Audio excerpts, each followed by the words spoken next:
Assalamualaikum warahmatullahi wabarakatuh. Perkenalkan, saya Yulia Perwitasari. Saya salah satu mahasiswa dari Universitas Wisnuwardana Malang. Di sini saya akan menjelaskan tentang salah satu materi dari mata kuliah Ekonomi Manajerial, yaitu optimasi ekonomi. Apa sih optimasi ekonomi itu? Nah, optimasi itu sendiri yaitu proses mencari nilai terbaik atau optimal dari suatu variabel ekonomi. Nah, untuk sasaran ini umumnya adalah memaksimalkan hasil yang diinginkan, misalkan memaksimalkan laba, memaksimalkan pendapatan, dan memaksimalkan nilai perusahaan, atau meminimalkan hasil yang tidak diinginkan. Contohnya, meminimalkan biaya, meminimalkan kerugian, atau meminimalkan dari waktu tunggu. Untuk konsep maksimum dan minimum dalam pengambilan keputusan bisnis. Tanpa memahami titik maksimum dan minimum, perusahaan itu tidak akan bisa mengambil keputusan yang tidak efisien. Nah, keputusan bisnis yang seperti penentuan harga, tingkat produksi, atau alokasi sumber daya pada dasarnya adalah upaya untuk menemukan titik optimal yang menghasilkan laba maksimum atau biaya minimum. Tanpa memahami titik maksimum dan minimum ini, perusahaan bisa mengambil keputusan yang tidak efisien. Nah, untuk bab selanjutnya yaitu optimasi fungsi satu variabel. Di sini ada cara menentukan titik maksimum dan minimum pada satu variabel dengan menggunakan turunan pertama dan turunan kedua. Turunan pertama sama dengan 0, yaitu menunjukkan titik kritis. Untuk turunan kedua, yaitu menentukan apakah titik tersebut maksimum atau negatif atau minimum, yaitu positif. Nah, arti turunan pertama dan turunan kedua dalam menemukan titik optimum suatu fungsi ekonomi. Untuk turunan pertama, f aksen x menunjukkan laju perubahan. Saat f aksen x sama dengan 0, fungsi sedang tidak naik dan tidak turun, artinya berada di titik puncak atau di titik lembah.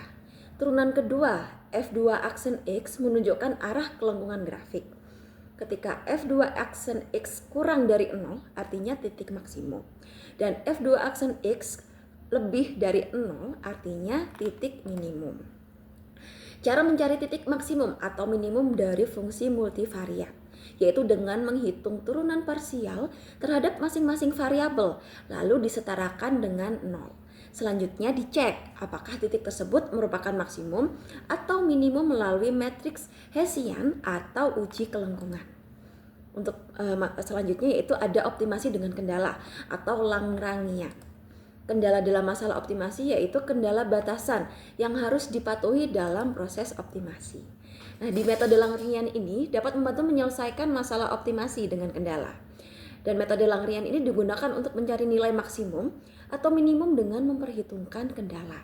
Caranya dengan menambahkan variabel baru atau lambda yang disebut pengganda Lagrange ke dalam fungsi utama. Nah, di sini ada contoh nih kasus bisnis di mana perusahaan harus mempertimbangkan kendala. Contohnya yaitu sebuah perusahaan ingin memaksimalkan laba dengan bahan bagus 100 unit. Fungsi laba bergantung pada dua produk A dan B.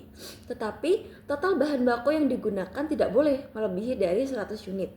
Maka metode Lagrangian digunakan untuk menemukan kombinasi optimal A dan B tanpa melanggar batas bahan baku. Di sini ada aplikasi optimasi dalam keputusan bisnis. Dalam pengambilan keputusan manajerial ini, bidang yang paling sering menggunakan optimasi yaitu dalam penentuan harga produk, perencanaan produksi, manajemen persediaan, dan pengalokasian anggaran, serta ada penjadwalan tenaga kerja, serta perencanaan transportasi atau logistik. Nah, dengan menghitung titik terbaik di mana perusahaan dapat menghasilkan produk dengan biaya paling efisien dan menetapkan harga paling menguntungkan, lalu menggunakan sumber daya secara optimal, maka perusahaan ini akan bisa lebih kompetitif dan berkelanjutan. Sekian materi dari optimasi ekonomi. Terima kasih atas perhatiannya. Jika ada yang mau berdiskusi, silahkan berkomentar di kolom komentar. Terima kasih. Assalamualaikum.